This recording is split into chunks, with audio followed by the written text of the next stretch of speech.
नारियल दिया जाता है, किसी मंदिर से श्रीफल दिया जाता है। कहीं आप दर्शन करने गए, किसी ने आपको श्रीफल दे दिया।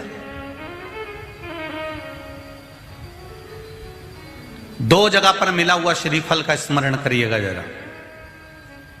एक कोई आपसे मिलने आया, कहीं आपको सम्मान के लिए बुलाया, सत्कार के लिए बुलाया, कोई ने अतिथि के रूप में बुलाया, आपको शाल ओढ़ाया और श्रीफल दे दिया।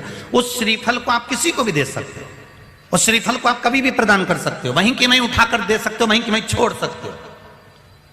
पर किसी मंदिर में गए और मंदिर में जाने के बाद किसी विशाल मंदिर में, किसी श्रेष्ठ मंदिर में आपको किसी ने आतिथ्य के भाव में एक श्रीफल दे दिया।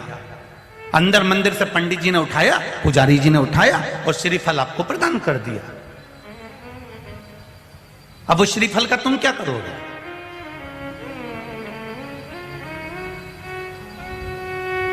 अब किसी को लगता है कि हम इसको फोड़ कर खा गए और अपमान हो गया तो भगवान का, और किसी को लगता है इस श्रीफल को हम अपने घर में कहीं लाल कपड़े में, कहीं पीला कपड़ा में, कहीं इस कपड़े में बांध के रख लेते हैं।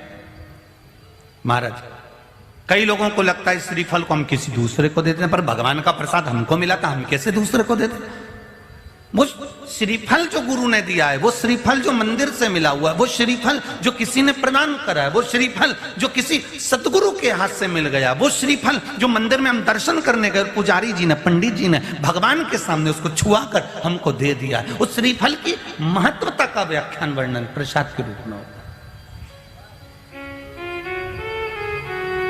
आप उस श्रीफल को अगर कोई कह दे कि इसको तुम्हें जीवन पर्यांत रखना है तो भले रखो, पर अगर उन्होंने केवल आतिथ्य के भाव से कि आप भगवान का, देवी का दर्शन करने आए हो, राम का दर्शन करने आए हो, श्री हनुमान जी का दर्शन करने आए हो, ठाकुर जी का दर्शन करने आए हो, तो आपको उस भाव में उन्होंने श्रीफल प्रदान कर दिया, तो उस श्रीफल को आपको 5 रात्रि, 3 रात्रि या 7 रात्रि अपने घर में रख सकते हो,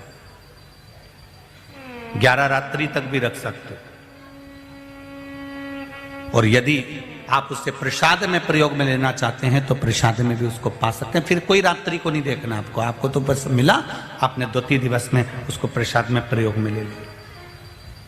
पर हमारा जो शास्त्र कह रहा है, जो भगवान के प्रसाद में हमको मंदिर से श्रीफल मिलता है, वो श्रीफल हमें उस प्रसाद के श्रीफल को दूसरे को आतिथ्य में नहीं देना है।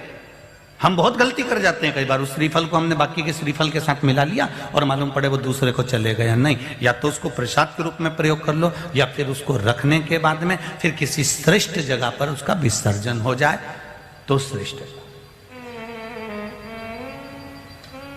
अब कितनी जगह गए तुम? पावागढ़ गए, वहां से माता जी ने नारियल दे दिया, वहां से लिया है। फिर अंबाजी गए, वहां से नारियल लिया है। फिर कहीं गए, वहां से नारियल लिया। अब इतना नारियल को तो तुम अपने यहाँ बांध